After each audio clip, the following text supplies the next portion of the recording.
Hi, it's Petra from the Rebel's Den, and this week I thought I would do something a little bit different.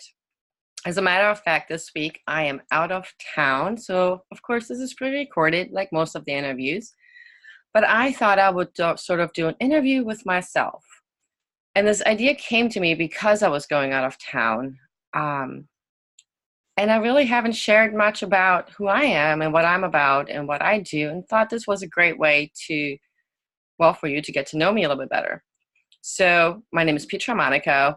I'm an author, artist, a mother, a special needs mom, and an immigrant.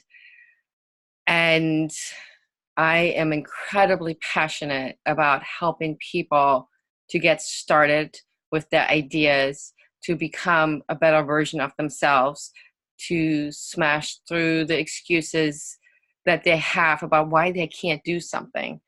And I get that um, because life experience tend to just give us these hurdles and we have to work through them. And so life can feel and look incredibly hard. And as a foster kid or somebody that grew up in foster care, I know my excuses all too well and all the reasons of why I couldn't be a success. And that's the stories I've told myself for a seriously long time. I couldn't be a success because I'm a reject. And I'm not. Let me just I'm not a reject. Just because my parents couldn't be the parents that we'd hope parents to be like doesn't mean that I was rejected. It's just they just couldn't. And part of that is okay. But it took me a long time, almost 30 years, truly, to get over that, to heal from that, and to give them compassion, knowing that they did the best they could with what they knew. And they couldn't have done truly any better. And my work has really emerged from my life experience as a foster kid, but also as an immigrant, trying to find my footing in a country I literally had no idea what it was about. I've heard of the United States before, sure, but culturally I didn't understand it. I didn't even speak the language when I moved to the United States. So the first initial years was really, really tough trying to figure out where do I fit in? And that's literally been a theme my entire life, right? Like, where do I fit in? How do I fit in? Why don't I fit in? And then, I'm a mom and I've raised my children and I became a special needs mom and sort of like embraced the part that I don't have to fit in anywhere. As long as I'm good with me, that's all that truly matters. And so, yeah, so my impact in this world is truly about self-acceptance, and showing up as you are, how you want to show up, to remove the shoulds that we've been fed by so many outside of us, whether it be your parents, teachers, people, your neighbors. It doesn't matter that you should X, Y, and Z, and we don't have to do that. So my turning point for me, there were multiple turning points. Truly, in my early 20s, I had a DUI, and it's challenged me to forgive myself, to own that, and said, yes, that happened because I was in a self-destructive mode, and I didn't know I was being self-destructive with my drinking. But it was sort of like my first wake-up call, saying, oh, this is not the person I want to be. And so I started making small moves towards the person I wanted to be. And it was hard work because I had to truly tap into all the reasons why I was drinking the way I was drinking, what I was trying to achieve with my drinking, what I was getting out of the drinking. And it was really trying to fit in. That is still the theme that I was trying to overcome. And drinking was sort of like, that's how I fit in. So I changed slowly but surely. But my big change didn't come until my youngest son was diagnosed with a rare genetic disorder called urea cycle disorder. I didn't know. We didn't know. We didn't know he had it until he was 4. I knew intuitively something wasn't right. And so we spent so many times at the doctors and in the emergency room telling us he was dehydrated, or that there was nothing wrong. And then to only find out when he was 4 that it's actually a rare genetic disorder that is potentially fatal, leaves brain damage, or could put you in a coma. And it was sort of that cliche of, oh my God, life is too short to not do the things I want to do, to not be the person I want to be, and to really just stop existing, because that is what I was doing. I was existing in this survival mode of, you know, paycheck to paycheck and trying to feed a family of 6 at $10 a day. And it was hard. And the first year with him, we spent probably about 35 times in the hospital on emergency crisis. Our life literally was a 24/7 emergency situation because of this genetic disorder. It's scary. But we made it through. And in the same process, I had decided, because life is too short, that I would go back to college and get my master's degree in mental health counseling. And so I did that. I signed up for college probably within the week of him being diagnosed, and started officially in December of that year of 07. A year after his diagnosis, his genetic disorder became so unmanageable that the only way he would survive was with a liver transplant. And that stuff is freaking scary, because there could so many things could go wrong, right? But we did it. Like, it wasn't even, I didn't even think too hard about it. Just like, yeah, let's do this. So we did. Nobody can prepare for what comes after. It's just not, because everybody's journey is so different. No matter your background, no matter what you're going through, everybody's journey is so very different. Even if you're facing the same situation, your experience will still always be different. However, he received his first liver transplant November 18th of 2008. And there were complications. There was an emergency procedure. And 3 days later, he received his second liver transplant, with the hopes of everything going smoothly after that. However, that didn't happen.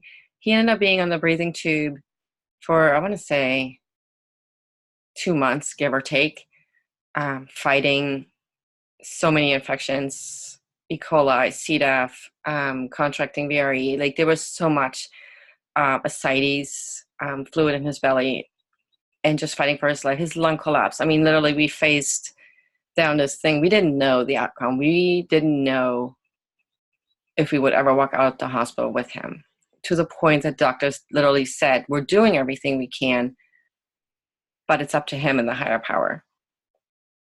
That's the reality we faced from 2008 until 2011. And I was in college. I went to college while that happened. I studied while he was on a breathing tube next to him. I submitted my assignments. I did the work. I ended up leaving my job at the time, because there was just no possible way I could go to college, be there for him, and still try to be there for my other kids. And I will admit, I wasn't there for them. I was there for him, but not them, because I had this fear, this incredible fear that if I left the hospital and something happened and I wasn't there, I would never have been able to live with myself. And at the same time, and my boys get it. Like, we've talked about it, and they get it, and I think they understand. And they're the coolest kids. I couldn't have asked for better kids, truly. But they were still hurt by my absence. But my partner stepped up, and he handled the home front and did what needed to be done there. And I was at the hospital and did what needed to be done there. And it was rough. It was really, really rough. And so we went 4 months, 5 months in the hospital before he came home, just to turn around a week later again, with bleeding internally, again on the breathing tube, again having the same conversation. We're not sure if he's going to walk out this hospital. And then just a week after his 6th birthday, he did come home and managed to do well for a while. He was sick. We didn't know how sick until January 2010. He was on an oxygen tank. He had a feeding tube. and so many other things going on medically. Um, that in 2010, we were told he had chronic liver disease, and the only way he would survive if he was to receive another transplant. Now, we weren't sure that was even going to be an option. If there was a hospital that would take him, because our local hospital said, we're not going to touch him again, so we're going to refer you out. And we had three different options. There was Pittsburgh, I think one in Cincinnati, and then Florida. The one in Pittsburgh agreed to evaluate him and see, and still no confirmation of whether that was going to happen or not. So we went to Pittsburgh, did all the tests, all the things, to get evaluated again for another transplant. And they agreed, and he was listed, and we waited. The difference between the first transplant and this one is the waiting period. The first one only took 3 weeks from the time he was listed until we received that first organ. The third transplant, we waited 5 months. And I missed my graduation because of it. My graduation ceremony was in January of 2011, and I couldn't go because I needed to be home in case we got the call for the liver. So I didn't go. I graduated. I got my master's degree, but I didn't go to the ceremony. And in the scheme of things, that's really not important. Just so not important. January 20th, received a call. We have an organ. Come to Pittsburgh. We're 6 hours away from there, and we had to figure out how to get there. Something that happens behind the scenes that you may not aware is that if you live out of state, Angel Flights will transport you to wherever you need to go for free. So the nurse that was taking care of my son at the time, and myself and him, raced down to the airport, even got pulled over because we were speeding to get to the airport. Just prior to that, we had called Angel Flights saying, hey, we've got a yes to come to Pittsburgh. And by the time we arrived, the airplane was waiting for us. It's so incredible. It was so incredible. And so Lennon and I got on a plane, flew to Pittsburgh, arrived in a snowstorm, and then we waited because there's other stuff that has to happen. Yes, we had to come there, but there was still no final, yes, it's a go, because there's certain things the doctors have to make sure of. First of all, they have to get the organ, and then they have to make sure that the organ looks good and is healthy, and there's so many things.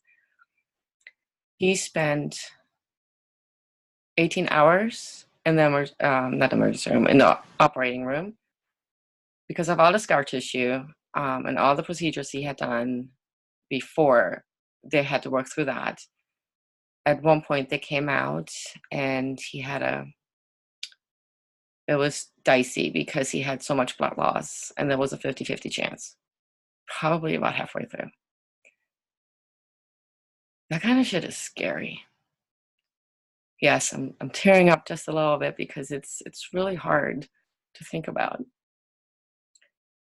But he ended up making it through. And when I saw him out of that operating room for the first time his entire life at 8, he had pink skin, and he was warm, and things were looking up, although he still required another surgery because they didn't close him right away because of all the pushing and cutting and everything they had to do while he was in the OR. They had to let everything rest for a little bit. But he made it through, and his recovery was absolutely remarkable. We've had a minor hiccup because we had to stay in Pittsburgh for about 2 to 3 months after the surgery. So my partner was at home with the kids while I stayed with Lennon there. We stayed at the Ronald McDonald House, going back and forth for clinic, lab work, all the things we had to do. But his recovery was nothing like we've experienced before. It was so unreal and so unfamiliar that actually things were looking up. And in March of that year, we came home, and he's been literally the epitome of health since then. So often, and that's literally my turning point. Like all those 3 years is shaped me, shifted me, rearranged me, made me a new person. It's like that phoenix, right? I burned everything down to become this new person to be, but still couldn't have pieces of me from before, because there's still things there from before that haven't changed. Um, but he's my inspiration, and my other kids are my inspiration too. I don't want to discount them whatsoever, because they literally are amazing human beings, compassionate, kind, caring, staying up for what they believe in, no matter what, even if I don't agree. And that's what my goal is, to have them thinking for themselves, live their life the way they want to live it, because that is what I teach. This is how I live my life. But my youngest is in a way my own life coach, because he'll say things and make me think, oh yeah, you've got a point. He's 15.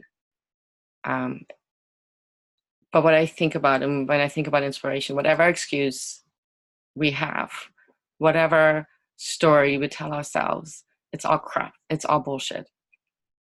Because he didn't lose his spunk. He doesn't lose his spirit. He fought so hard to be here, and never complained. It was just there, and he dealt with it, and he never complained.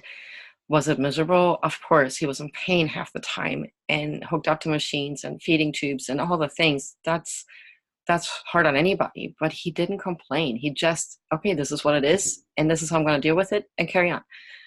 That's my inspiration. Every time I make an excuse, I'm going, oh, I can't do that. And so part of my own personal growth and healing and things that I teach other people is they're all bullshit excuses, that were either fed to you by others or you're making them up because they don't have to be there. And I want to help you smash through them. So my kids, whether it be my youngest or even my other children, they're my greatest inspiration. And when I tell my story about growing up in foster care, people think I'm an inspiration. And foster care certainly taught me a lot of things, and I appreciate them. I am so grateful for growing up in foster care, because it gave me skills that often get discounted. I adapt to any situation. I take risks. I take inspired action. Like, I just make a decision and do it. Does it work out or not? I don't know that until I'm on the other side of it. But it's about feeling into it. Like, if I have an idea for a book and I'm so excited about it, I'll write it. I'll write it right then and there, and I don't wait. Or a new offer or a blog post. It doesn't matter. I just do it, finish the product, and put it out there. And if people like it, great. And if people don't like it, then that's fine. Like, I don't stress over it. My biggest struggle was being a parent to my children, because I didn't know how to be a parent. I didn't have role models growing up of what parents are supposed to be like. So I had to make it up as I went. And I can tell you that with each kid, I became a different parent. I had rules and I had structure and routine, and I still believe in that. That didn't change, but I became more compassionate with my kids. And I think that was really, really important. And that's what I try to do, no matter the work that I do or who I interact with. I'll meet you where you are. Bottom line, I will meet you where you are. And even with my friends, I tend to do that. I'll meet you where you are. I'm not better than you. I'm not anything special, but I'm compassionate and I'm very empathetic, that I can meet you where you are and just be the person that listens and gives an ear, or even a suggestion if you're open to that. But I'm also an artist, and I need that. I need art to keep me grounded and to keep me centered and to process. And that'll either show up in my wood burning or in my paintings. I don't have of a special. I mean, I wood burn and I paint and I make jewelry. I do a hodgepodge of things because I'm a multi-passionate, and different things interest me. Different things spark fire, so I will do them and I will make them happen and just go with it. Some things become available for sale, and some things just stay personal. But I need art in my life, and I need to write, and that's why the Rebel's Den is really important to me. I need to be able to write either things that I've overcome or as much as I sometimes hate the cliche of being an inspirational person, to be that, because you don't have to stay where you are. You don't have to stay in a job that you freaking hate or in a relationship that sucks the life out of you, or hang around with people that just drain. You don't have to be around any of that, but you have to make that choice and you have to make that decision.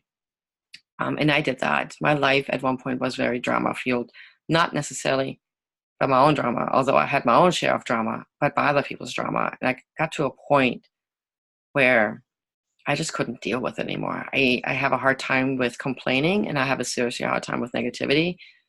And I just can't. I'm not saying I don't have a place, but I've learned taking my own negative thoughts and my own negative behavior and figure out why that is, what I can do about it, and commit to changing it.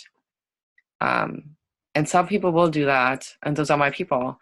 And people that want to stay in that 24/7 complain, nothing works, life is shit mode, you're not my people. Straight up, because you're not willing to change. You're not willing to look at yourself in the most sincere, honest way and say, there's room for growth, there's room for change. If I don't like it, let's change it.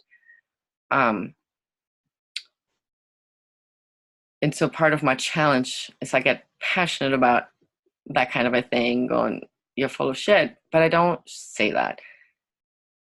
Something that I've discovered over the past few years is discovered since my son's diagnosis, that I am highly intuitive, and I'm an empath. And so I read the energy, and I feel other things that other people feel. It's not something that I necessarily offer as far as work-wise, but it's part of me 24/7.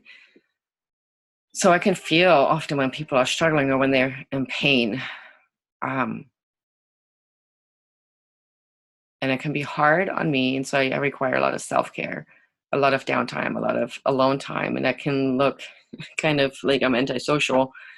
And in a way I am. But it's really just about nurturing my own energy, because something we're not taught is to put ourselves first. And that, I think, is not necessarily the right way. I think we need to put ourselves first. That doesn't mean I'm going to neglect my kids or my friends or my partner. But what do I need in this moment, and how can I give myself that to you? And sometimes that means hanging out with my partner, and sometimes that means doing something nice for my kids, and sometimes that means just being on my futon, watching whatever TV show I want, and be that, and do that. And sometimes that means doing art 12 hours straight.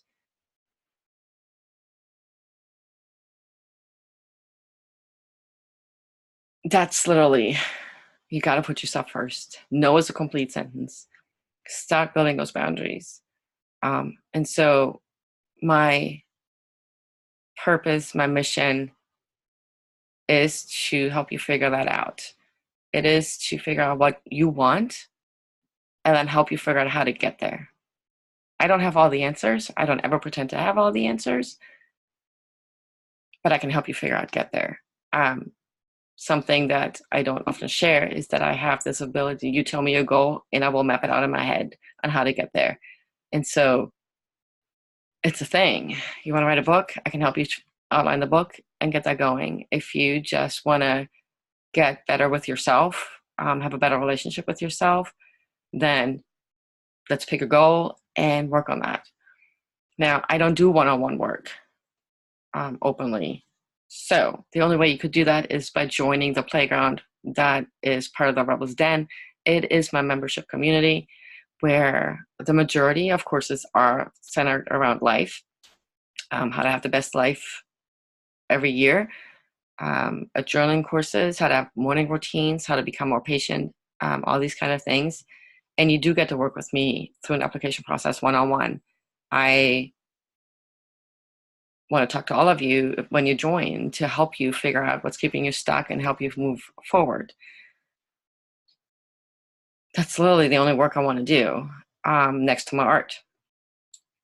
So whatever your struggle, if you're willing to face it, just be willing to commit to that work. Be willing to address the bullshit excuses you have that you keep making. Oh, I can't do this because, and explore that and figure out the root, because it showed up somewhere before. And there's a pattern. There is a pattern. It showed up once and then showed up again and then it showed up again. That's a theme, whether it being worthy enough, whether it being smart and intelligent enough, whether it being deserving enough. When I got my deal, when I caused the DUI, I could have stayed in the I don't deserve to live the life I want because I caused the DUI. Instead, I chose to address why and be honest with myself of what the reasonings behind it, and then choose to move forward differently. I know the feeling about not feeling worthy enough, because when you're in foster care, that is literally the first thing you learn is that you're not worthy. And I had to address it and face it and move through that the same way, to identify the stories, to smash the excuses, and then move forward. And if you don't know what you want in your life, write it out. But don't censor yourself and don't use the first thing that comes up. Really tune into that. If money wasn't an issue, if living where you are, all of those things, don't even think about them. What do you want out of life? What do you want to do with your life? And what does that look like? And give yourself permission to just write it out. You don't have to share it with anybody. You don't have to act on it right away. But it's a really great starting point to figure out what's working, what isn't working, and what you could be doing differently to get to the life that you want. And if you have listened on this long, I appreciate you. Thank you for being part of my community. And if you are an artist, an entrepreneur, a creative, multi-passionate, or have any kind of story you want to share with my community, I want to interview you. Let's have this conversation. Let's talk about mental health. Let's talk about the struggle.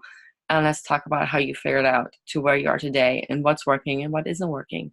The only way people know that a different life is possible is by sharing different stories. All right. See you next time.